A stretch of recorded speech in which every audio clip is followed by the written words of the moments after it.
आहे की प्रथिन म्हणजे आता प्रथिन हे आपल्या शरीरामध्ये सगळ्या म्हणजे मसल म्हणजे आपले जे स्नायू आहेत त्या सगळ्या स्नायूंचं काम किंवा स्नायूंची जे मसल वेट किंवा मसल मास जो म्हणतो तर ते मेंटेन करण्यासाठी आपल्याला प्रथिनं लागतात कारण प्रथिनांपासून पण सेम एनर्जी मिळते आणि कार्बोहायड्रेट्स पासून आपल्याला काय होतं की तेवढीच सेम एनर्जी म्हणजे 1 ग्रॅम प्रथिनापासून जेवढी एनर्जी आपल्याला मिळते तेवढीच एनर्जी आपल्याला 4.5 तेवढीच एनर्जी आपल्याला 1 ग्रॅम कार्बोहायड्रेट पासून पण मिळते. मग प्रथिने का नाही खाल्ली तर काय फरक पडतो तसं नाही.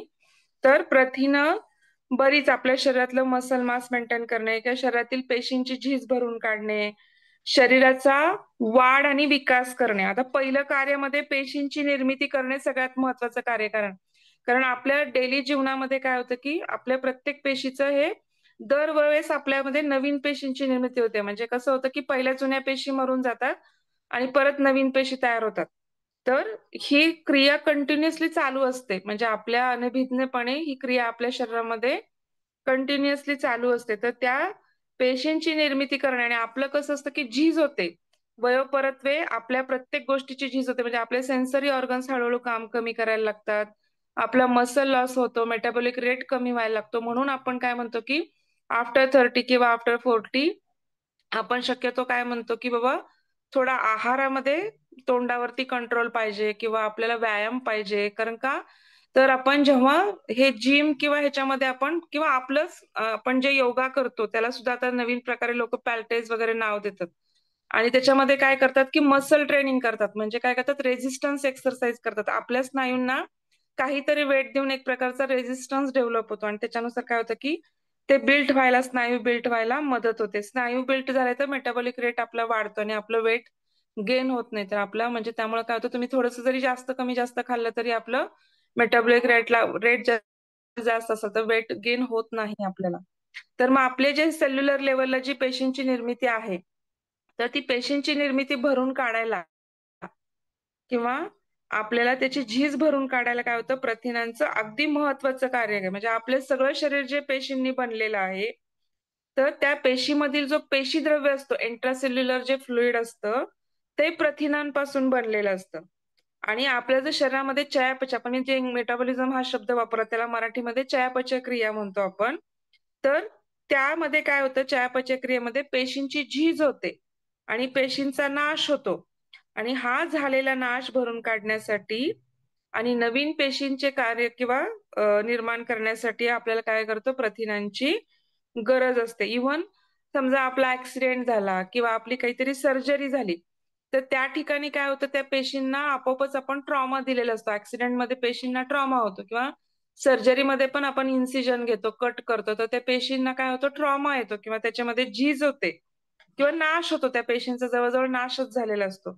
तर त्यावेळेस नवीन पेशींची निर्मिती करायला सुद्धा आपल्याला ह्या प्रथिनांची काय होते मदत होते. म्हणजे पहिलं कार्य काय बघितलं आपण तर पेशींची निर्मिती करणे आणि झीज भरून काढणे. तर सगळ्यात पहिलं तुम्हाला मी सांगितलं हे कार्य सांगितलं की शरीर असंख्य पेशींनी बनलेलं आहे. त्यामध्ये पेशींमध्ये जो द्रव्य आहे तो प्रथिनांपासून बनलेला आहे. नंतर चयापचय क्रियेमध्ये पेशींचा नाश होतो त्याच्यासाठी मदत होते आणि अपघात आणि शस्त्रक्रिया झाली असता त्या पेशींचा नाश झालेला असतो आणि ते भरून काढण्यासाठी आपल्याला याची उपयोग होतो. दुसरं काय शरीराची वाढ आणि विकास करणे. आता आपलं शरीराची वाढ आणि विकास करणे कधी तर हे अडोलसंट पिरियड पासून म्हणजे लहान मुलांपासून जे आपण अगदी बालक असतो तर ते आपण मोठे नंतर म्हणजे आधी थोडंसं आपण अडोलसंट पिरियड मध्ये येतो म्हणजे किशोरवयीन अवस्थेत येतो, तरुणावस्थेत येतो, मग परत प्रौढावस्थेत येतो, मग परत वृद्धावस्था येते.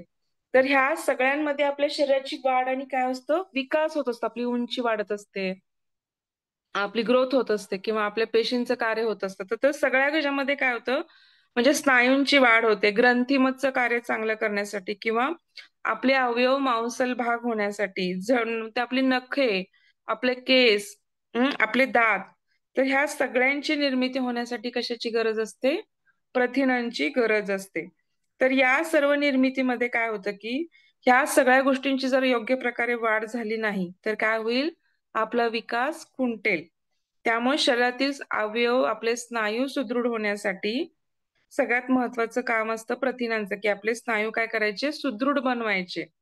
नंतर सगळ्या विकासांच्या अवस्थेमध्ये म्हणजे आता मी तुम्हाला सांगितलं की गर्भावस्थेमध्ये आता स्त्रियांमध्ये तर साधारणतः आपण हा आपला जीवनाचा कालक्रम बघितला की बालावस्था, नंतर थोडीशी काय आपली की बाबा एक लहान मुलांची अवस्था म्हणजे किशोरावस्था येते, नंतर आपली प्रौढावस्था, मग म्हणजे तरुणावस्था, प्रौढावस्था आणि मग वृद्धावस्था.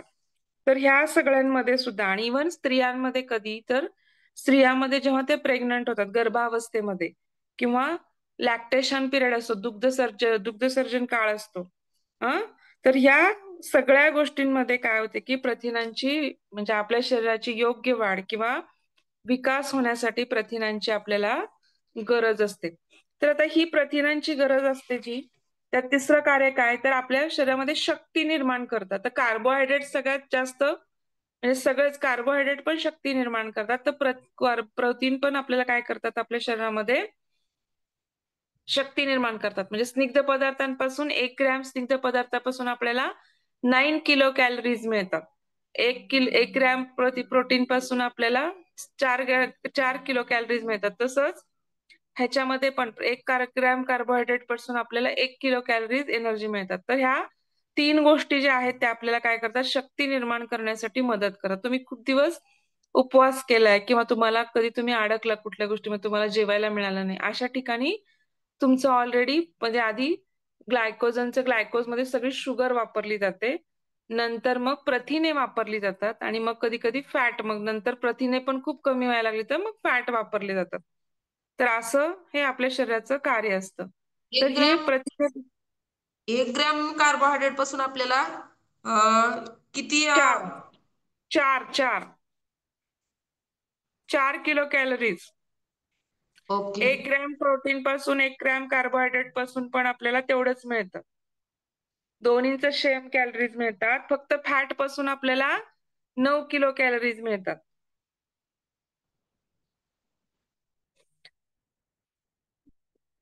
आता जेव्हा आपल्याला अगदी कार्बोहायड्रेट पासून आणि ह्याच्यापासून प्रथिनांपासून पण आपल्याला काय करू शकतो आपण ऊर्जा किंवा शक्ती मिळवू शकतो. नंतर प्रथिनांचं दुसरं कार्य काय चौथं कार्य काय तर शरीराचं संरक्षण करणे. आता शरीराचे संरक्षण करण्यामध्ये काय की आता बघा तुमची शरीरात रोगप्रतिकारक शक्ती असते, एक इम्युनिटी असते. ती काय करत असते तुमच्या शरीराला संरक्षण देत असते कुठल्याही आजाराला. आपण म्हणतो आपल्या शरीरामध्ये पांढऱ्या पेशी असतात, त्या पांढऱ्या पेशीमध्ये परत 5 पांढऱ्या पेशी असतात की न्यूट्रोफिल म्हणा, इओसनोफिल म्हणा, बेसोफिल म्हणा, मोनोसाइट म्हणा. त्याची मला मराठी नावं माहित नाहीये. तर ह्या सगळ्या आपल्या शरीरामध्ये सैनिकाचं काम करत असतात. आणि त्याच्यामध्ये पण परत टी सेल्स, बी सेल्स वगैरे बराच मोठा भाग असतो. पण आपण एक नॉर्मल बेस लेवलला समजू की आपली जी प्रतिकार शक्ती आहे तर ती प्रतिकार शक्ती बिल्ड करण्यासाठी पण काय करतं हे प्रथिने मदत करतात. मग म्हणजे रोगजंतू जे आहेत त्यांची कारण ह्या जर पांढऱ्या पेशींचं काम म्हणजे ह्या पेशींना निर्माण करायचं काम प्रथिने करतात किंवा त्यांना त्यांचा नाश जरी झाला तर त्यांना परत निर्मिती करायचं काम ते करतात. त्यामुळे थोडक्यात ते शरीराचं संरक्षण करतात. म्हणजे ज्या ह्या पांढऱ्या पेशी किंवा आपण डब्ल्यूबीसी काउंट म्हणतो तर व्हाईट ब्लड सेल्स त्याला आपण पूर्ण इंग्लिशमध्ये नाव काय व्हाईट ब्लड सेल्स आणि मराठीमध्ये त्याला आपण पांढऱ्या पेशी म्हणतो. तर ह्या पांढऱ्या पेशी महत्वाचं काम करतात आपल्या शरीरामध्ये. आता बघा तुमच्याकडे जंतूचा शिरकाव झाला तर ह्या पांढऱ्या पेशी आपल्या शरीरात सैनिक असतात एक प्रकारच्या. तर त्या काय करतात जंतूंना मारतात. मग जंतूंना मारल्यानंतर तर काय होतं कधी कधी खूप जंतूंचा शिरकाव झाला तर ह्या पांढऱ्या पेशी म्हणजे आपलं सैन्य वाढतं. खूप मोठ्या प्रमाणात प्रथिने मदत करतात ह्या पांढऱ्या पेशींना हे करायला. मग सैन्य वाढलं म्हणजे डब्ल्यूबीसी काउंट समजा जास्त झालं नॉर्मली 4 ते 10 हजार असतो. मग 10 हजारच्या पुढे गेला 15 हजार, 20 हजार, 25 हजार तर आपण काय म्हणतो की आपल्या शरीरामध्ये कुठेतरी जंतूंचा शिरकाव आहे त्यामुळे पांढऱ्या पेशी आपलं सैन्य वाढलंय.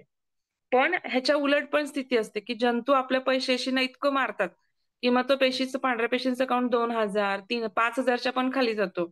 4 हजार, 3 हजार असं डेंग्यू मध्ये किंवा गोचिड तापामध्ये तुमच्या पांढऱ्या पेशी कमी होतात 2 हजार, 3 हजार वगैरे होतात. तर अशा वेळेस काय करतो तर ते पण चांगली गोष्ट नाही की तुमची प्रतिकारशक्ती तिथे कमी पडतीये. आणि प्रथिने पण असं काम करत नाहीत की पांढऱ्या पेशी परत निर्मिती करत नाहीयेत. हा तर हे लक्षात घ्या. त्यामुळं पांढऱ्या पेशींना निर्माण करण्याचं काम इनडायरेक्टली प्रथिने करतात. त्यामुळे ते पण शरीराचं रक्षण करायचं काम केल्यासारखं असतं. नंतर शरीरातील जी जखम होते आपल्याला कुठल्या पण ठिकाणी, तिथं फायब्रोनेजन किंवा प्लेटलेटमध्ये आपण म्हणतो ना आता तुमच्या ठिकाणी तुम्हाला कुठे जखम झाली, तर थोड्या वेळाने थोडं रक्त येतं. पण ते रक्त एका ठिकाणी थांबतं, गुठळी बनते रक्ताची आणि रक्त गळायचं थांबतं. का थांबतं? तर तिथं प्लेटलेट मधला जो फायब्रोनोजिन द्रव्य आहे, ते काय करतं फायब्रोनोजिन जे प्रथिन आहे, तर ते फायब्रोनोजिन प्रथिन काय करतं प्लेटलेट ते ते तिथं रक्त गोठण्याची प्रक्रिया घडवून आणतं. तर हे फायब्रोनोजिन जे प्रथिन आहे ते तिथं आपल्याला रक्त गोठायच्या क्रियेला काय करतं? मदत करतं. त्याच्यामुळे हा सगळ्यात महत्वाचा गुण आहे त्याचा. नंतर शरीरामध्ये जो आपल्याला घाम येतो किंवा आपल्याला मूत्र आपण जे विसर्जित करतो, तर त्याच्यामध्ये जे नायट्रोजन आहे, तो नायट्रोजन त्याच्यामधून उत्सर्जित होत असतो. म्हणजे आपल्यामध्ये ऑक्सिजन असतो, कार्बन असतो, नायट्रोजन असतो. तो नायट्रोजन ह्या स्वेदामधून किंवा मूत्रांमधून काय होतं, की बाहेर टाकला जातो. तर त्याला नायट्रोजनला परत निर्माण करायचं काम कोण करतं? प्रथिने करतात. इव्हन झाडाच्या मुळामध्ये पण जे प्रथिने असतात, गठळा टाईप, ते नायट्रोजन निर्माण करतात आणि ते झाडीच्या विकासाला मदत करतात. तसंच आपल्या शरीरामध्ये या नायट्रोजनला पण मदत करायचं म्हणजे की निर्माण करायचं काम कोण करतं? प्रथिने करतात. आणि अशा प्रकारे संरक्षणाची किंवा आपण काय म्हणतो नवीन गोष्टी बनवण्याची क्रिया ही प्रथिनांद्वारे केली जाते. नंतर 5वं काम काय आहे प्रथिनांचं? शारीरिक क्रियांचे नियमन आणि नियंत्रण. आता शारीरिक क्रियांचं नियमन आणि नियंत्रण काय आहे? तर आता तुमचं शरीर हे काय आहे? वेगवेगळ्या संस्थांनी बनलेलं आहे. रसवह संस्था झाली, रक्तवह संस्था झाली, मूत्रवह संस्था झाली. तुम्हाला माहित नाही बाहेरून की तुमच्या परस्पर आतमध्ये किती अवयव किती वेगवेगळ्याद्वारे काम करत असतात. तर विविध शारीरिक क्रिया ज्या आहेत, आता तुम्ही अन्न खाल्लं, तर ते पहिल्यांदा आमाशयात जातं. मग तिथं घुसळलं जातं. हायड्रोक्लोरिक ऍसिडची प्रक्रिया होते. इव्हन तोंडामध्ये पेक्टिन नावाचं द्रव्य असतं, जे साखरेला पचरायला किंवा कार्बोहायड्रेट पिष्टमय पदार्थांचं पचन करायला मदत करतो. तर तिथं सलाव्यापासूनच सुरुवात होते पचनाला. तर मग ह्या पचनाचं तुम्ही अन्न घेतल्यानंतर त्याचं डायजेशन होऊन त्याच्यावरती वेगवेगळ्या प्रकारच्या प्रक्रिया होऊन ते तुमच्या लहान आतड्यामध्ये जाऊन त्याच्यामधल्या सगळ्या गोष्टी पचन होऊन किंवा त्याच्या एन्झाईम्स मध्ये होऊन त्याचं रसामध्ये रक्तामध्ये त्याचे गोष्टी तयार होऊन एन्झाईम्सद्वारे त्या रक्ताद्वारे त्या प्रत्येक पेशीच्या मायटोकॉन्ड्रियामध्ये जे सेलचा जो भाग आहे न्यूक्लियस असतं सेलला सेलचं ऊर्जा निर्मितीचं एक मायटोकॉन्ड्रिया म्हणून एक केंद्र असतं.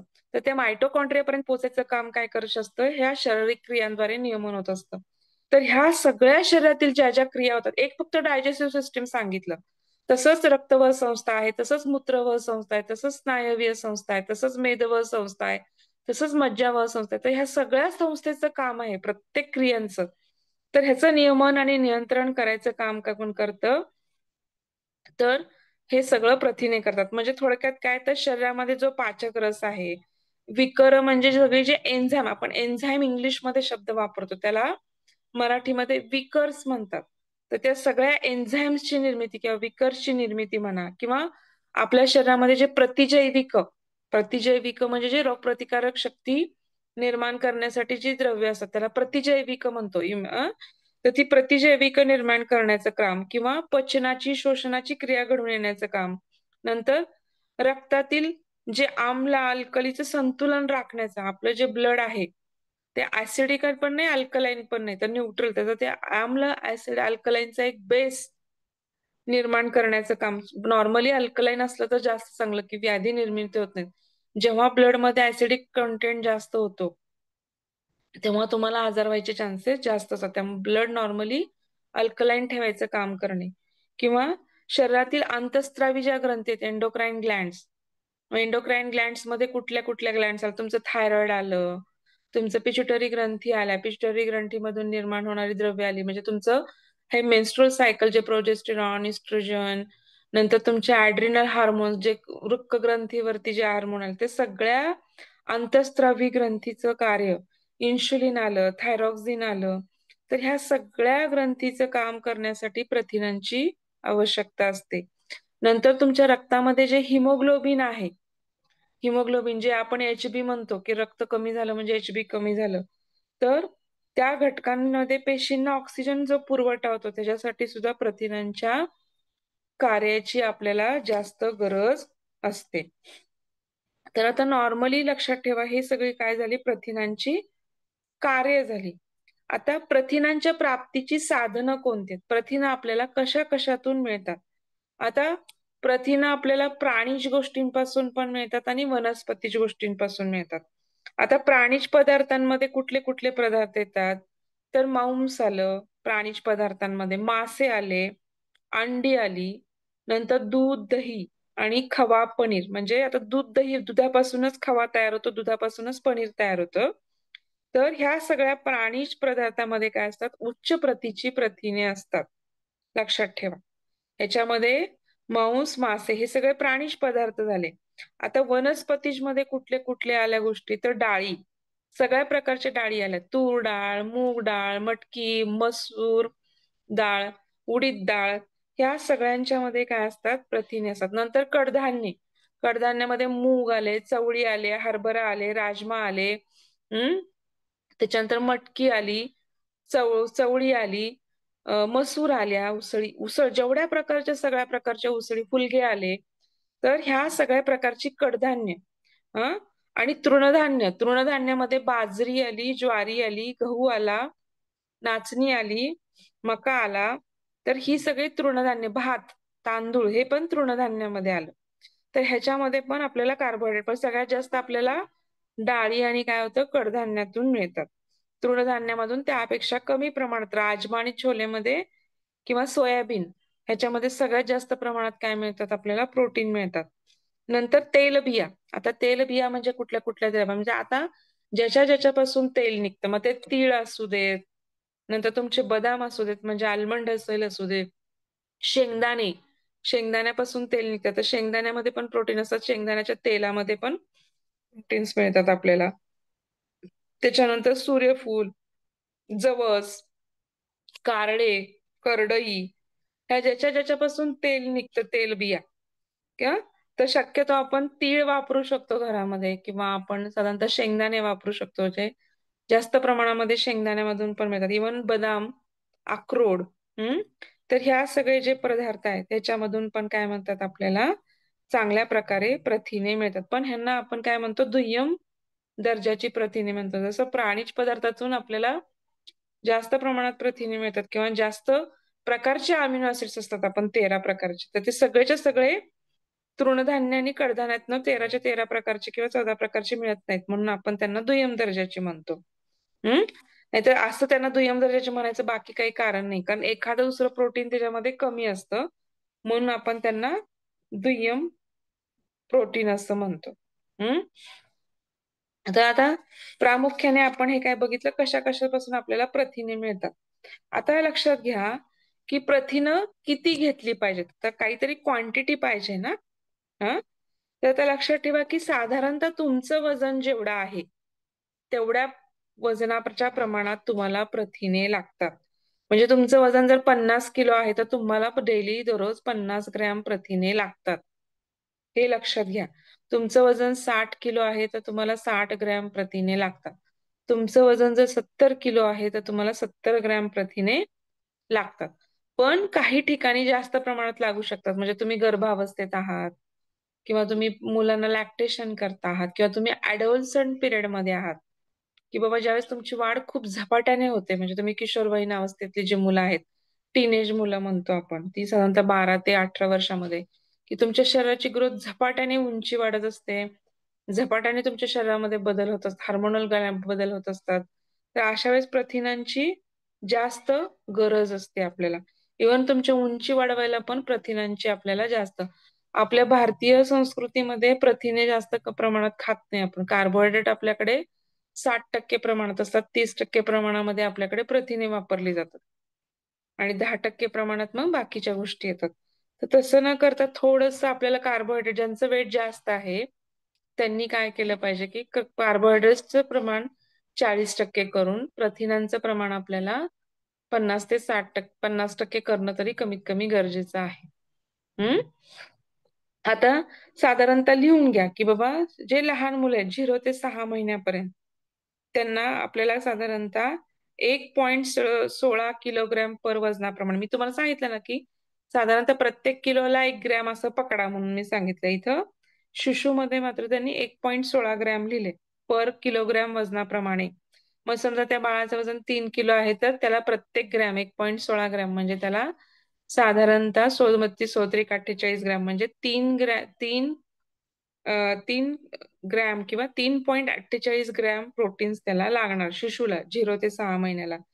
बालकांना किती लागतात तर साधारणतः 1 ते 3 वर्षापर्यंत 16.7 प्रथिने लागतात.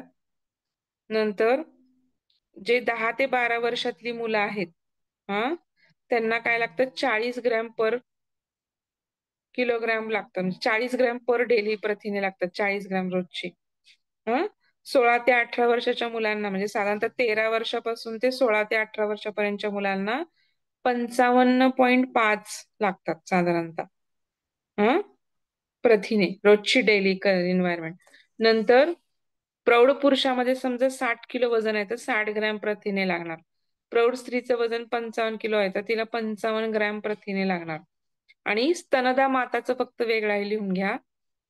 स्तनदा माताला समजा तिचं वजन 55 किलो आहे तर त्याच्यामध्ये 19 ग्रॅम प्रोटीन वाढवायचे अजून. जर ती बाळाला अंगावर 5 असेल तर 55 + 19 करा. 55 आणि 10 किती झाले 65. 65 आणि 9 5 म्हणजे 74 ग्रॅम प्रोटीन्स तिला लागणार रोजचे. 55 + 19 म्हणजे तिचं 55 किलो वजन आहे. पहिले 55 ग्रॅम लागणारे प्रथिने आणि 19 70 किलोची बाई असेल तर तिने 70 + 19 करायचं.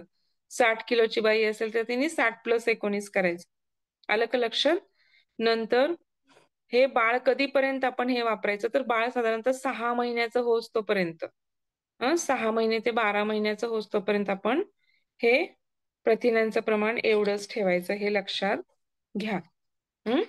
तर हे आपण आता प्रथिनांचं प्रमाण बघितलं. अजून एक गोष्ट तुम्ही करू शकता प्रथिने कॅल्क्युलेट करायला की आता मी तुम्हाला म्हणजे शक्यतो वजनानुसारच करा ती सोपी पद्धती आहे. ठीक आहे. आता तुम्ही लक्षात घ्या की पूर्ण प्रथिने कोणती आहेत आणि दुय्यम मी हे सांगितलं होतं का तुम्हाला पूर्ण प्रथिने आणि दुय्यम प्रथिने?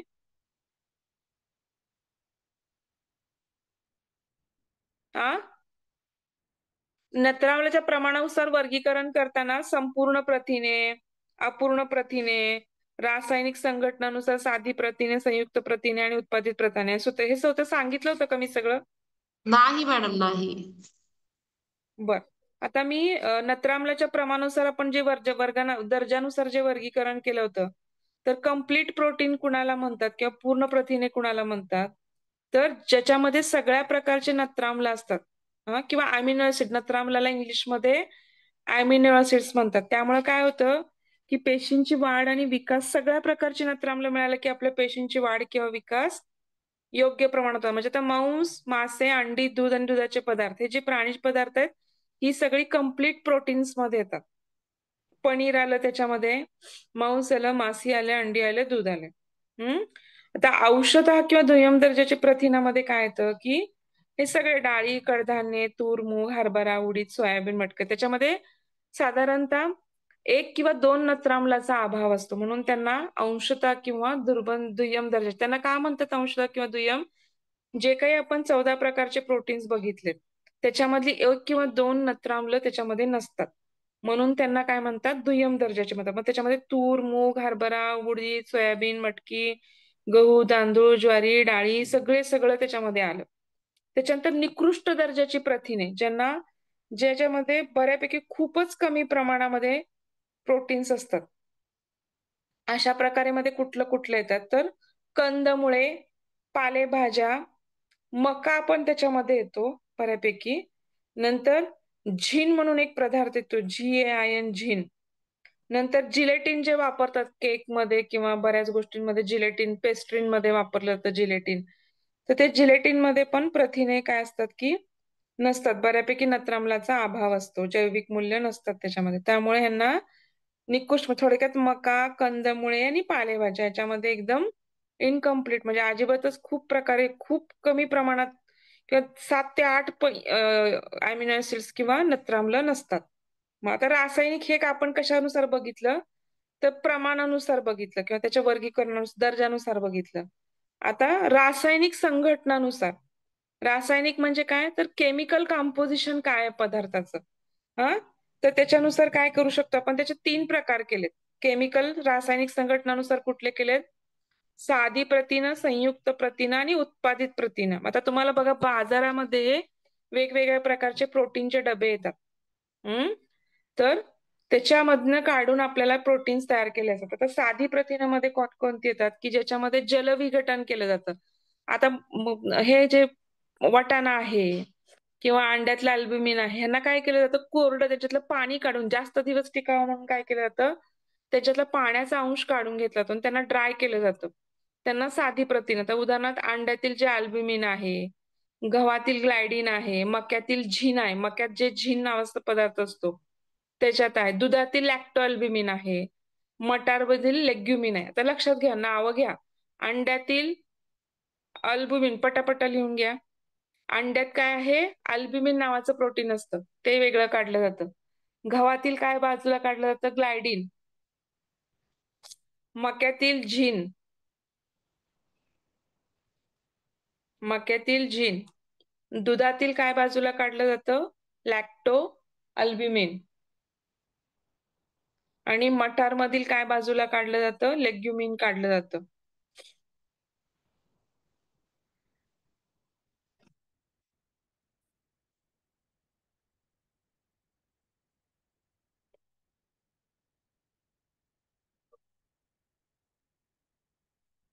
तर हे साधी प्रथिनं झाले हे सिंपल प्रोटीन झाले. आता संयुक्त प्रथिनं म्हणजे त्याला इंग्लिशमध्ये काय म्हणतो आपण कंज्युगेटेड कंपाऊंड किंवा कंज्युगेटेड प्रोटीन्स किंवा कंपाऊंड प्रोटीन संयुक्त प्रथिनं कंपाऊंड. म्हणजे आता बघा ही प्रथिनं कशी केली जातात की एक प्रथिनं घेतलं जातं एका कंपाऊंड पासून आणि दुसरे प्रथिनं दुसऱ्या कंपाऊंड पासून घेऊन मिक्स केलं जातं. तर त्याला काय म्हणायचं कंपाऊंड प्रथिनं म्हणतात. आता बघा ह्याच्यामध्ये काय केलं जातं की ज्या प्रथिनं आता आपण जलविघटनाने जे प्रथिनविरहित घटक तयार होतो त्याच्या विघटनानंतर काय करतात की बघा थोडक्यात आता तुम्ही बघा तुमच्या शरीरामध्ये हिमोग्लोबिन आहे. हिमोग्लोबिन म्हणजे काय तर प्रथिन प्लस लोह म्हणजे हिमोग्लोबिन आहे. प्रथिन प्लस न्यूक्लिक आम्ल नंतर फॉस्फोप्रथिने फॉस्फोप्रथिनामध्ये काय केलं जातं प्रथिने प्लस फॉस्फरस एकत्र केलं जातं. आता दुधातील केसिन आणि अंड्याच्या पिवळ्या भागातील व्हेटिलिन हे काय फॉस्फोप्रथिन आहेत लक्षात घ्या. फॉस्फोप्रथिनामध्ये काय केलं जातं दुधातील जो केसिन आहे आणि अंड्यातील पिवळा बलक व्हेटिलिन आहे त्यांना एकत्र केलं जातं आणि त्यांना फॉस्फोप्रथिन म्हणतात. आणि हिमोग्लोबिन मध्ये प्रथिन प्लस लोह आयर्न असतं तर त्यालाच प्रथिन प्लस न्यूक्लिक आम्ल असं आपण म्हणू शकतो ते बनवलं असतं एकत्र केलं असतं. नंतर ग्लायकोप्रोटीन ग्लायकोप्रोटीन मध्ये काय एकत्र करतात प्रथिन प्लस कार्बोदके एकत्र करतात. नंतर लायपोप्रोटीन मध्ये काय करतात प्रथिन प्लस स्निग्धाम्ल एकत्र करतात. नंतर फ्लॅवोप्रोटीन मध्ये काय करतात प्रथिने प्लस B2 जे मिनरल्स आहेत किंवा व्हिटॅमिन आहे B2 व्हिटॅमिन ते एकत्र केलं जातं. नंतर मेटॅलोप्रोटीन मध्ये काय केलं जातं की जे आपले थोड्या प्रमाणात आपल्याला मिनरल्स लागतात की जस्त तांबे कोबाल्ट मॅग्नेशियम ह्याच्यामध्ये काय केलं जातं ह्याच्याबरोबर प्रथिनांचा संयोग केला जातो त्याला सिड्रोफायलिन म्हणतात. आता ही सगळी नावं नाही लक्षात राहील तर 2-3 नावं लक्षात ठेवा. हिमोग्लोबिन लावू शकतं प्रथिनो प्लस लोह फॉस्फोप्रोटीन लावू शकतं प्रथिने प्लस फॉस्फरस म्हणजे दुधातील केसिन आणि अंड्याच्या पिवळ्या बल्कातील व्हिटॅमिन हे 2 जरी लक्षात ठेवले तुम्ही तरी तुम्हाला उदाहरण द्यायला संयुक्त प्रथिनाचं सोपं जाईल. आता उत्पादित प्रथिने म्हणजे जे फॅक्टरीमध्ये केमिकल वापरून तयार केले जातात त्याला डिरायव्हड प्रोटीन म्हणतात. तर काय केलं जातं प्रथिनांचं जलविघटन केल्यानंतर त्यांच्या अणुरेणूमध्ये काही बदल करतात आणि त्यांना डिरायव्हड प्रोटीन असं म्हणतात. आता बघा थोडक्यात लक्षात घ्या की आपल्या जेवणामध्ये काय होतं आपण अन्नावरती काय होतं हायड्रोक्लोरिक ऍसिडची पाचक रसकाची प्रक्रिया होते आणि त्याच्यापासून काय तयार होतात वेगवेगळे प्रथिन किंवा अमिनो ऍसिड्स तयार होतात. म्हणजे कुठले कुठले तयार होतात तर मायोसिन पासून मेआझोन तयार होतं फायब्रोजिन पासून फायब्रिन तयार होतं पेप्टोन पासून पेप्टाइड तयार होतं. लक्षात घ्या 2-3 उदाहरण लक्षात घ्या. मायोसिन पासून तयार होतं मेयोझॉन, मेयोझॅन. लक्षात घेऊन घ्या. मायोसिन पासून मेयोझॅन. फायब्रोनोजिन आता उदाहरण दिलं होतं. फायब्रोनोजिन पासून फायब्रिन तयार होतं आणि पेप्टोन पासून पेप्टाइड तयार होतं. हे उत्पादित प्रथिन किंवा डिराइव्हड प्रोटीन्स आपण म्हणू शकतो. नंतर आता सुधारित प्रथिनामध्ये काय काय लक्षात घ्या. सुधारित प्रथिने म्हणजे इम्प्रूव्ड प्रोटीन्स. ह्याच्यामध्ये काय केलं की संशोधक किंवा रिसर्च लोकांनी काय केलं की नवनवीन प्रकारची सुधारित प्रथिनं काय केली, शोधून काढली सायंटिस्टनी किंवा शास्त्रज्ञांनी. हे आता आपण काय बघितलं होतं पहिलं, नत्राम्लाच्या प्रमाणानुसार बघितलं, त्यामध्ये संपूर्ण प्रथिने, अंशतः प्रथिने आणि अपूर्ण किंवा निकृष्ट दर्जाची प्रथिने बघितलं. रासायनिक संघटनानुसार साधी प्रथिने, संयुक्त प्रथिने आणि उत्पादित प्रथिने बघितलं. आता तिसरा पॉइंट आहे सुधारित प्रथिने. म्हणजे जे नत्राम्ल प्रमाणानुसार आणि रासायनिक संघटनानुसार जे बघितलं त्याच्यानुसार तिसरा प्रकार आहे सुधारित प्रथिने किंवा इम्प्रूव्ड प्रोटीन. आणि त्याच्यामध्ये कुठली कुठली येतात तर त्याच्यामध्ये परत 4 प्रकार येतात. एकपेशीय प्रथिने, भूछत्र, मांसासारखी वनस्पतीची प्रथिने आणि माशाच्या पिठापासून प्रथिने. हे लक्षात घ्या. ह्याला डिराइव्ह म्हणजे ज्या सायंटिस्टनी संशोधन करून काय केलं, नवनवीन प्रकारची अजून प्रथिने शोधून काढली. ती खालील प्रमाणे आहेत. एकपेशीय प्रथिने म्हणजे काय की आपण समजा आपले जे जीवाणू, बॅक्टेरिया किंवा बुरशी, फंगस जे असतं ना बुरशी, नंतर तुम्ही फर्मेंटेशन करतात. इडली बनवताना, ढोकळा बनवताना, डोसा बनवताना तुम्ही काय करता, पीठ फर्मेंट करता. त्याला काय म्हणायचं, खमिरीकरणची प्रक्रिया. त्याला मराठीमध्ये काय म्हणतात, खमिरीकरणाची प्रक्रिया. तर जीवाणू, बुरशी, खमीर यापासून काय झालं जातं, प्रथिनांचं उत्पादन केलं जातं. तर बुरशीपासून ह्याच्यामध्ये ज्याच्यात जास्त, बुरशी म्हणजे आपण त्याला इंग्लिशमध्ये फंगस म्हणतो. बुरशीपासून तयार केलेली प्रथिनं जास्त स्वीकारणीय किंवा उपयोगाची आहेत. नंतर 2 प्रकारचं भूक्षत्र, मशरूमची भाजी खाता तुम्ही किंवा हॉटेलमध्ये गेल्यावर पण बऱ्याच गोष्टींमध्ये मशरूम असतं. तर त्या मशरूमला काय, त्या मशरूम पासून मिळालेली प्रथिने ही पण सुधारित प्रकारची प्रथिने आहेत. नंतर मांसांसारखी वनस्पतीची प्रथिने. आता मांसांसारखी वनस्पतीची प्रथिने कुठली कुठली येतात तर सोयाबीन, सरकी, सूर्यफुलाच्या बियांचा वापर करून दिसणारी प्रथिने किंवा शेंगदाण्यापासून बनवणारी प्रथिने. तर म्हणजे मांसासारखीच आहेत ती, म्हणजे व्हेजिटेरियन लोकांना जी मांसासारखंच काम करतात ती म्हणजे कोण, सोयाबीन, सरकी, शेंगदाणा, सूर्यफूल बिया यांच्यापासून काय करतात, मांसासारखीच प्रथिने आपल्याला मिळतात. म्हणजे जसं प्राणीज पदार्थातल्या मांसापासून जशी प्रथिने मिळतात तशी व्हेजिटेरियन लोकांना ह्याच्यातून प्रथिने मिळतात. नंतर मासे जे आहेत त्यांच्या पिठापासून प्रथिने बनवतात. आता विशिष्ट जातीच्या माशावर काय केली जाते, एक प्रकारची प्रक्रिया केली जाते आणि त्याचं पीठ बनवलं जातं. आणि हे पीठ काय करतात, प्रथिनायुक्त पदार्थामध्ये मिसळतात.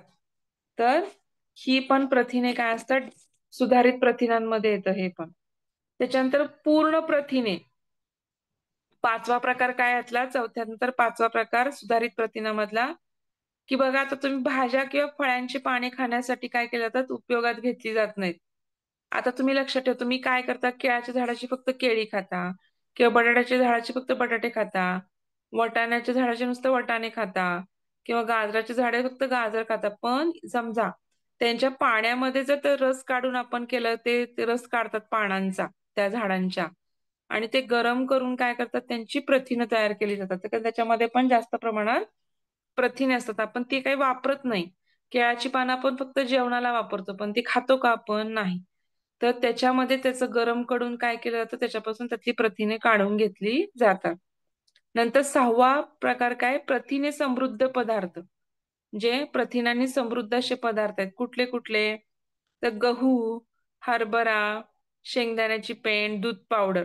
म्हणजे आता बघा तुम्ही दुधामध्ये त्या मानाने कमी पनीर, कमी हे असतं, पण दूध जेव्हा विघटन करतो तेव्हा त्याच्यातलं प्रोटीनचं प्रमाण, स्किम्ड मिल्कमध्ये प्रोटीनचं प्रमाण जास्त असतं, की त्यामध्ये प्रोटीन मिसळू शकतो आपण. शेंगदाण्यामध्ये पण, शेंगदाण्याच्या पेंड्यामध्ये प्रोटीन्स असतात जास्त प्रमाणात. चोथा पण असतो, फायबर पण जास्त असतो. तर अशाला काय म्हणतात, लहान मुलांसाठी प्रथिने बनवण्यासाठी पावडरचे डब्बे जे मिळतात त्याच्यामध्ये ह्या गोष्टींचा काय केला जातो, वापर केला जातो. आता हे आपण प्रकार बघितले. आता प्रथिनांचा दर्जा काय असतो, की आपण त्याला काय म्हणतो, प्रथिनांचा दर्जा ठरवायची पण एक पद्धती आहे. म्हणजे समजा आता तुम्ही लक्षात घ्या, की प्रथिनांचा दर्जा काय आहे, की कुठल्या कुठल्या नत्रांचा त्याच्यामध्ये समावेश आहे. म्हणजे सगळ्या प्रकारची नत्राम्ल त्याच्यामध्ये आहेत का? जैविक मूल्य आहे का? पचनासाठी उपयुक्त आहे का? नंतर ते समतोल प्रमाणात आहेत का? किंवा आपल्या रक्त किंवा यकृतातील घटकांची पुनर्निर्मिती करायला ते उपयोगी आहेत का? त्यांची उपलब्धता साध्या सोप्या प्रमाणात लगेच मिळणारी आहे का? तर ह्या सगळ्या गोष्टींच्या वरती प्रथिनांचा दर्जा काय असतो? अवलंबून असतो. तर प्रथिनांचा दर्जा ठरवण्यासाठी प्रामुख्याने जैविक मूल्य काय आहे त्याचं? जैविक मूल्य म्हणजे काय? तर जे प्राण्यातील आहारांचे जे प्राण्यांचा जो आहार आहे, त्याच्यामध्ये जे प्रथिने वापरण्याची क्षमता आहे आणि त्याच्याद्वारे त्यांचा वाढ आणि विकास होतो आणि त्यांची दैनंदिन गरज त्याच्यानं म्हणजे आता तुम्ही प्रथिनं जरी घेतली, तर ती प्रथिनं तुम्हाला पचतायत का? ती पचली तर तुमच्या रक्तात पोहोचतायत का? रक्तात पोहोचली तर तुमच्या शरीराची आणि विकासाची वाढ कंप्लीट होती का? ह्या सगळ्यावरती त्याचं जैविक मूल्य काय आहे? अवलंबून आहे. तर ह्या सगळ्यांवरून काय करू शकतो आपण जैविक मूल्यावरून त्याचा प्रथिनांचा दर्जा एकच वाक्य लक्षात ठेवा, जैविक मूल्यावरून प्रथिनांचा दर्जा ठरवला जातो. हे लक्षात घ्या. आणि जैविक मूल्य म्हणजे काय? की ज्याद्वारे आपल्या शरीराचा वाढ आणि विकास होतो, शरीराची दैनंदिन गरज पूर्ण होते, त्याला आपण जैविक मूल्य किंवा आहारातील प्रथिनांचे शरीरामध्ये होणारे म्हणजे रूपांतर होतं का? प्रथिनांचं रूपांतर होतं का? आणि त्याचा वापर होतो का? त्याच्या टक्केवारीवरती काय ठरलं जातं? जैविक मूल्य ठरलं जातं. हे लक्षात घ्या. आता हे आपण काय बघितलं सगळं? प्रथिनांचे प्रकार. तर प्रथिनांनी होणारे प्रथिनांची डेफिशियन्सी झाली. प्रथिनं जर तुम्हाला कमी पडली, तर कुठले कुठले आजार होतात? साधारणतः लहान मुलांमधले आजार आपण पहिल्यांदा बघू. हं. लहान मुलांच्या मध्ये काय होते साधारणतः प्रामुख्याने, की प्रथिनांच्या अभावामुळे काय होतं पहिल्यांदा? तर आपल्या लक्षात ठेवा, की अगदी आपण जन्मल्यापासून ते मृत्यूपर्यंत आपल्याला प्रथिनांची सगळ्यात जास्त आवश्यकता असते. त्याच्याशिवाय आपल्या शरीरातील कुठलंच काम होणं अवघड आहे. साधारणतः मुलांची शारीरिक वाढ खुंटते. जर प्रथिनं कमी पडली, तर मुलांची शारीरिक वाढ खुंटते. वयानुसार त्यांचं वजन आणि उंची राहत नाही. उंची पण कमी राहते, वजन पण कमी राहतं. रोगप्रतिकारक शक्ती कमी होते. जर प्रथिनांचा अभाव झाला तर रोगप्रतिकारक शक्ती कमी होते. हा तिसरा पॉइंट आहे. चौथा पॉइंट काय? अशक्तपणा येतो, उत्साह वाटत नाही आणि चिडचिडेपणा येतो. शॉर्टमध्ये घ्या, शारीरिक वाढ खुंटते, दुसऱ्यानुसार वजन उंचीत वाढ होत नाही, तिसरी रोगप्रतिकारक क्षमता कमी होते, चौथा पॉइंट अशक्तपणा येतो, उत्साह वाटत नाही, चिडचिडेपणा येतो. पाचवा पॉइंट शरीरावरती सूज येते. शरीरावरती काय होतं? सगळ्या शरीरावरती इडिमा येतो किंवा सूज येते. हा नंतर पाचक रसाची निर्मिती योग्य प्रमाणात होत नाही. डायजेस्टिव्ह सिस्टीम मध्ये जो आपल्याला पाचक रस लागतो, डायजेस्टिव्ह एन्झाईम लागतात, ते निर्मिती योग्य प्रमाणात होत नाही. पचन क्षमतेवरती परिणाम होतो. सहावा पॉइंट पाचक रसाची निर्मिती कमी होते. सातवा पॉइंट पचन क्षमतेवरती परिणाम होतो. पचनेंद्रियाचे स्नायू ढिल्ले पडल्यामुळे आकुंचन प्रसरण नीट पावत नाही. तुमचं जठर काय करत असतं? आकुंचन प्रसरण पाहून अन्न काय करत असतं? घुसळत असतं. तर पचनेंद्रियाचे स्नायू काय होतात? ढिले पडतात आणि आकुंचन प्रसरणाची क्रिया नीट होत नाही. यकृतामध्ये बिघाड होतो आणि पोट नगारा झाल्याप्रमाणे दिसते. लक्षात घ्या. यकृतामध्ये पण बिघाड होतो आणि पोट नगारा झाल्याप्रमाणे फुगते. रक्तातील लाल पेशींचे प्रमाण कमी होते. तसेच अल्ब्युमिनचे प्रमाण योग्य राहत नाही. रक्तक्षय होऊ लागतो. रक्तक्षय म्हणजे काय होऊ लागतो? HB कमी व्हायला लागतं. त्वचा निस्तेज होते. केसांचे स्वास्थ्य बिघडते. आणि जर समजा 1 ते 6 11वा पॉइंट काय आहे? 1 ते 6 वर्षाच्या वयोगटातील मुलांना जर प्रथिनं कमी पडली, तर त्यांना इंग्लिशमध्ये आपण काय म्हणतो? क्वाशिओरकर आणि मराठीत त्याला काय म्हणतो? झुरणी. मराठीत काय म्हणतो आपण त्याला? झुरणी आजार होतो किंवा इंग्लिशमध्ये क्वाशिओरकर म्हणतो. हा आजार होतो, लक्षात घ्या. आणि व्हिटॅमिन D3चा जर अभाव झाला, आता ते व्हिटॅमिन D3 कॅल्शियम मध्ये येईल म्हणा, आपण इथं फक्त प्रोटीनच बघू. आता प्रौढ लोकांमध्ये जर प्रतिमांचा अभाव झाला तर त्यांची त्वचा निस्तेज होते, अशक्तपणा येतो, त्वचेला खरखरीतपणा येतो आणि संसर्गजन्य आजार लवकर होतात आणि वजन कमी होणे यासारखी लक्षणे काय होऊ शकतात? दिसून येतात. हे लक्षात घ्या. तर आता आपण झुरणी आजाराकडे जाऊ. झुरणी म्हणजे काय? इंग्लिशमध्ये आपण त्याला काय म्हणतो? क्वाशिअरकर म्हणतो. तर कशामुळे होतो? प्रथिनांच्या कमतरतेमुळे. 1 ते 5 वर्षाच्या वयोगटातील जी मुले आहेत त्यांना हा आजार सगळ्यात जास्त प्रमाणात होतो. म्हणजे जगातील 60 पेक्षा जास्त देशातील लोक, जेवढी जगामध्ये अख्ख्या ऑल ओव्हर वर्ल्ड मध्ये 60 देशातील जी मुलं आहेत, शेकडो मुले दरवर्षी या आजाराने काय होतात? मरतात. म्हणजे अविकसनशील जे देश आहेत, साधारणतः जे मागासवर्गीय देश आहेत किंवा अविकसित देश आहेत, त्यांना काय होतं की त्यांच्यामध्ये काय होतं की आईचे दूध बंद करून प्रामुख्याने तृणधान्याचा आहार चालू केला जातो. आणि प्रत्येक ठिकाणी हा काळ वेगळा आहे. आपल्याकडे 6 महिन्यानंतर बऱ्यापैकी वरचे पदार्थ चालू होतात. प्रत्येक ठिकाणी वेगवेगळा काळ असतो. तर आफ्रिकेमध्ये ज्या काही टोळ्या आहेत, ते 3 वर्षापर्यंत अंगावरच पाजतात. तर दुसरे मूल होईपर्यंत त्या अंगावरच पाजत राहतात 2 वर्ष, 3 वर्ष. अशा वेळेस त्यांना हा आजार होण्याची प्रामुख्याने काय होते? शक्यता असते. तर झुरणी म्हणजे क्वाशिअरकर म्हणतो आपण त्याला. आता ह्याची माहिती लिहून घ्या झुरणी आजाराची. हा काय आहे? सर्वप्रथम कुणी शोध लावला ह्याचा?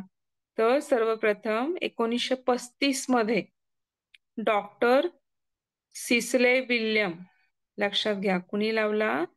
1935 साली डॉक्टर सिसले विल्यम यांनी काय केली? ह्याची माहिती आपल्याला सर्वप्रथम त्यांनी दिली. त्यांनी काय सांगितलं की 10 लाख बालकांचे मृत्यू प्रथिनाच्या कुपोषणामुळे होतात. प्रथिनांचं जर कुपोषण झालं तर 10 लाख बालकांचा मृत्यू फक्त ह्या कुपोषितपणामुळे किंवा प्रथिनांच्या कुपोषणामुळे होतो. झुरणी रोगाची लक्षणे काय सांगितली त्यांनी? तर झुरणी रोगाच्या लक्षणामध्ये काय काय होतं? तर मुलांची शारीरिक वाढ खुंटते. काय होतं? मुलांची शारीरिक वाढ खुंटते, त्यांचं वजन घटतं, त्यांची उंची वाढत नाही, नंतर पेशीत पाणी साचले. हा पहिलं झालं. काय होतं पहिल्यामध्ये? शारीरिक वाढ खुंटते, वजन घटते, उंची वाढत नाही. हे 3 पॉइंट कशात आले? पहिल्या पॉइंट मध्ये आले, लक्षणांमध्ये. दुसऱ्या पॉइंट मध्ये काय आलं? पाणी साचल्यामुळे काय होतं? शरीरावरती सूज येते.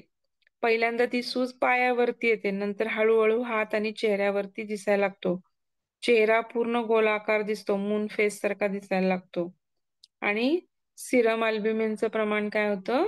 कमी होतं. शरीरातील जैविक क्रियांचा वेग काय होतो?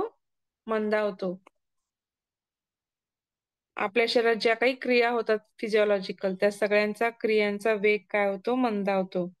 आता तिसरा पॉइंट काय लक्षात घ्या?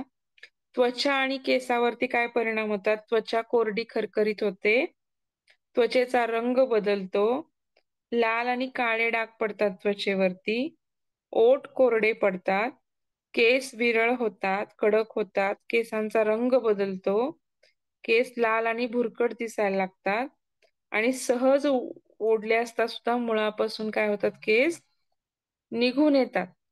तर त्वचा आणि केसावर पण त्याचा काय होतो? परिणाम होतो, हे लक्षात घ्या.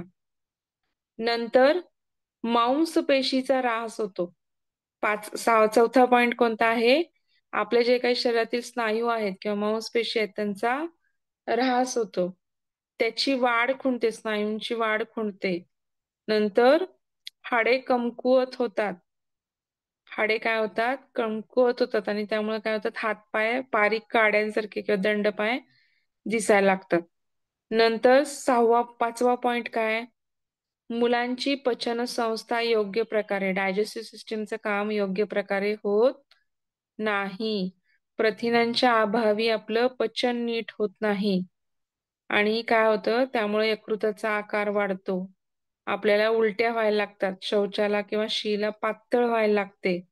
रोगप्रतिकारक क्षमता कमी होऊन संसर्गजन्य आजार आपल्याला लवकर चिटकायला लागतात. हे लक्षात घ्या. काय होतं?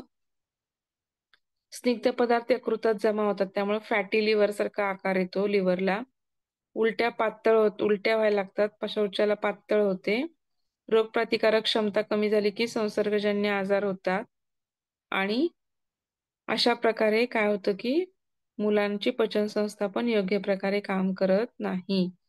नंतर 6वा पॉइंट काय आहे?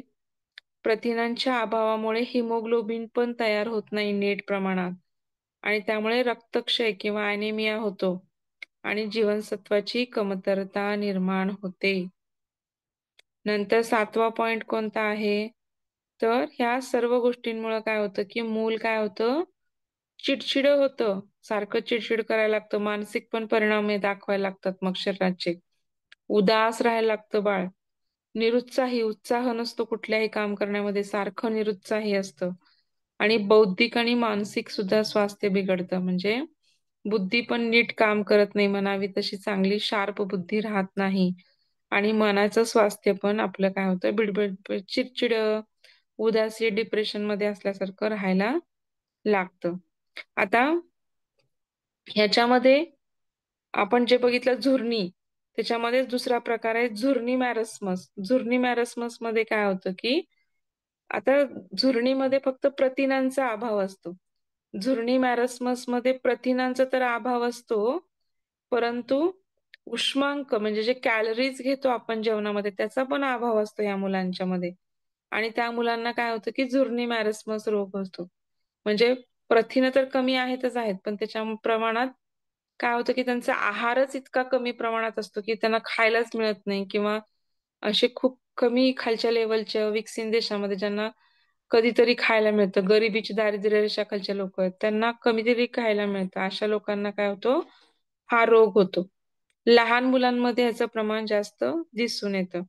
ह्याच्यामध्ये पण काय होतं, की मुलांचा मृत्यू देखील ओढवू शकतं किंवा जर समजा त्या मुली जर आई बनायला लागल्या, तर वारंवार प्रसूती होणे किंवा अंगावरचं दूध एकदम बंद होणे, अशा गोष्टी त्यांना जाणवायला लागतात किंवा मुलांना कमी प्रमाणात जर आहार दिला तुम्ही समजा डाएट सारखं काही जर लोकांनी काय करतात डाएट्सच्या नावाखाली मुलांना कमी प्रमाणात कधी-कधी आहार दिला जातो. व्यवस्थित सल्ला घेऊन आहार दिला जात नाही.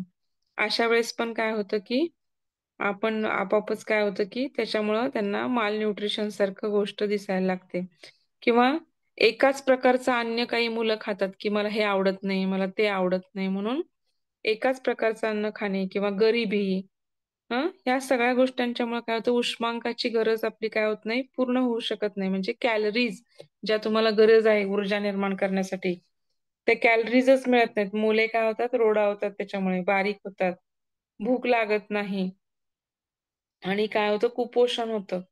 अशा प्रकारे त्याला आपण काय म्हणू शकतो झुरणी मॅरस्मस म्हणू शकतो. आता झुरणी मॅरस्मसचा उपाय काय आहे? किंवा क्वॉशर नुसतं झुरणी क्वॉशरकरचा काय आहे उपाय? तर मातांचं किंवा आपल्या ज्या आया आहेत, त्या स्तनदा माता आहेत किंवा ज्या आया आहेत, त्यांचं काय करायला पाहिजे, की ज्ञान किंवा नॉलेज वाढवलं पाहिजे उष्मांकासंबंधीचं. कशातून काय मिळतं? पोषण म्हणजे काय? न्यूट्रिशन म्हणजे काय? कुठल्या गोष्टी केल्या म्हणजे काय होतं? तर ह्या सगळ्या गोष्टींचं नॉलेज त्यांचं वाढवलं पाहिजे.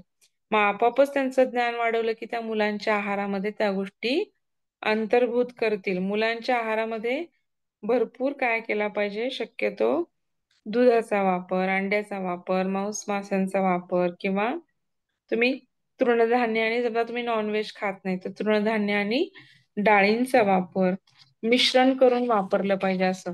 एकत्र मिश्रण करून तृणधान्य, डाळी वापरल्या की पूर्ण प्रथिनांसारखं काम करतात. तर आणि अजून एक रेसिपी आहे, की बाबा तुम्ही 3 भाग शेंगदाण्याचा कूट घेऊ शकता आणि 1 भाग डाळीचं पीठ एकत्र करून जर ते तुपात भाजून मुलांना दिलं, तर पूर्ण प्रथिनांचा पुरवठा होतो. काय करायचं, 3 भाग शेंगदाण्याचा कूट घ्यायचा आणि 1 भाग काय घ्यायचं, डाळीचं पीठ घ्यायचं. डाळीचं पीठ तुपात भाजून ते शेंगदाण्याच्या पिठामध्ये हे करून त्यामध्ये गुळ वापरू शकता किंवा तुम्ही पिठी साखर वापरू शकता. शक्यतो गुळ वापरलेलं जास्त चांगलं, म्हणजे त्याला गोडवा पण येईल आणि ते खाण्यात पण येतील. अशा प्रकारे प्रथिनांचे लाडू फक्त आपण जे बेसन लाडू करतो त्याच्यामध्ये फक्त 3 भाग आपल्याला शेंगदाणे घ्यायचे आणि 1 भाग डाळीचं पीठ घ्यायचं, हे लक्षात ठेवा. हा, तर अशा प्रकारे आपण त्यांना क्वॉशरकर मॅरस लोकांना असा आहार देऊ शकतो मुलांना. म्हणजे त्याच्यामध्ये प्रथिनांचं प्रमाण काय होणार नाही, कमी होणार नाही. आता जसं प्रथिनं कमी झाल्यावर अडचण येते, तसं प्रथिनं अधिक प्रमाणात झाल्यावर पण अडचण येते. आता अधिक प्रमाणामध्ये काय, तर साधारणतः काय की आवश्यकतेपेक्षा जास्त प्रथिनं तुम्ही घेताय, तर त्याचा सगळ्यात जास्त घाणेरडा परिणाम मूत्र व संस्थेवरती होतो. आता आजच्या काळामध्ये लोक प्रोटीन शेक्स घेतात, जिम मध्ये जाणारी मुलं प्रोटीन्स घेतात, पण अशा वेळेस तुम्ही खूप मोठ्या प्रमाणात पाणी पिलं पाहिजे. तुम्ही दिवसाला समजा 2.5 ते 3 लिटर पाण्याची गरज आहे, पण तुम्ही खूप मोठ्या प्रमाणात प्रथिने घेताय, तर तुम्ही 4 लिटर पाणी पिलं पाहिजे. किंवा खेळाडू जे खूप प्रमाणात खेळतात त्यांना प्रथिनांची आवश्यकता जास्त असते. किंवा हे जे मॅरेथॉन रनर असतात किंवा आयर्न मॅन वगैरे बनणाऱ्या स्पर्धेसाठी लोक 40-40 अंडी खातात, 30-30 अंडी खातात दिवसाला सकाळी. तर तशा लोकांना प्रथिनं जास्त प्रमाणात घेतात, त्यांना सगळ्यात प्रकारात पहिला किडनीवरती परिणाम होतो. किडनीचं काम कमी व्हायला लागतं. अशा वेळेस पाणी जर जास्त प्रमाणात पिलं तर हे किडनी फेल्युअरचं प्रमाण काय होतं, कमी होतं. किंवा जे डायबेटिक लोक आहेत, ज्यांचा किडनीवर परिणाम झालाय किंवा ज्यांना मूत्र व संस्थेचे आजार आहेत, अशा लोकांनी प्रथिनं अगदी मोजून कमी प्रमाणात घेतली पाहिजेत, हे लक्षात घ्या. तर त्यामुळे काय करायचं की प्रथिनांचं प्रमाण अधिक असेल तर शक्यता मूत्र व संस्थेवरती सगळ्यात जास्त हानिकारक प्रमाण होतं त्यात. आणि मूत्राद्वारे कॅल्शियम पण बाहेर टाकलं जातं, अजून जास्त प्रमाणात उत्सर्जित जातं त्या ह्याच्या बरोबर, प्रथिनांबरोबर पण. त्यामुळे शक्यतो काळजी आपण घेतली पाहिजे. तर आज आपण प्रथिनांचं सगळं कंप्लीट केलं, प्रथिनांचा आजार कंप्लीट केले, प्रथिनांच्या अभावाने काय होतंय, प्रथिनांचं कसं केलं पाहिजे किंवा प्रथिनांचं प्रमाण किती पाहिजे, त्यांचा उपयोग काय आहे, त्यांचे नत्राम्लाचे ह्याच्यानुसार प्रकार पण बघितले आपण आज. तर आज आपण बरंच केलेलं आहे. तर मी तुम्हाला उद्या ह्याच्या नोट्स पण पाठवते, ह्याचे फोटो पाठवते. तुमचं काय लिहून झालं असेल तर त्याच्यामध्ये त्याचं ऍड ऑन करा. आणि समजा ते व्हेजिटेरियन जो लोक आहेत त्यांना प्रथिने प्राप्तीसाठी त्यांनी काय केलं पाहिजे, तर तृणधान्य आणि कडधान्य किंवा अनेक डाळी एकत्र करणे. आता 5 डाळी एकत्र करून पण आमटी करतात किंवा साधारणतः 2 डाळी तूर आणि मूग एकत्र करणं, असं डाळी किंवा कडधान्य एकत्र, किंवा आपण असं म्हणतो की मिश्र चपातीचं किंवा मिश्र थालपीठाचं पीठ बनवणे किंवा इडली, धपाटे, पुरणपोळीद्वारे पण, पुरणपोळी तर सगळ्यात best carbohydrates, proteins, fats, vitamins सगळं मिळायचं सगळ्यात जास्त. किंवा आपण मिसळ करतो, त्या मिसळामध्ये पण कडधान्य आहे. तर कचोरी समोसे करतो त्याच्यामध्ये वटाणा वापरतो आपण. तर अशा प्रत्येक वरचं कोटिंग करताना गव्हामध्ये मिश्र पिठांचं कोटिंग वापरू शकतो आपण. तर अशा प्रकारे 2 गटांचा एकत्र करून आपण जर वापरलं डाळी, कडधान्य किंवा मिश्र पिठ, तर काय होतं की ती सुद्धा पूर्ण प्रथिने बनतात. कारण त्याच्यामध्ये 1-2च प्रथिने कमी असतात. त्याच्यामुळे 14 प्रकारापैकी 1-2च नत्राम्ले कमी असतात. तर ती जर आपण एकत्र करून केली तर त्याचं काय होतं, प्रमाण आपल्याला म्हणजे खिचडी करू शकतो आपण, डाळ तांदळाची खिचडी, वरण भात सुद्धा काय करू शकतो की दोन्ही एकत्र केलं तर त्याचा ग्लायसेमिक इंडेक्स पण कमी होतो आणि प्रोटीन्स पण मिळतात, म्हणजे कार्बोहायड्रेट्स पण मिळतात आणि प्रोटीन्स पण मिळतात. तर अशा प्रकारे आपल्याला एकत्र करून आपण पूर्ण प्रथिनं मिळवायचा प्रयत्न करू शकतो. कळलं का याच्यामध्ये काय अडचणी आहेत आज? यात काय अडचणी नाहीत ना? नो मॅडम, समजलंय पण थोडंसं फास्ट होते. कारण लिहिताना पण थोडा प्रॉब्लेम येतोय आणि थोडं स्लोली.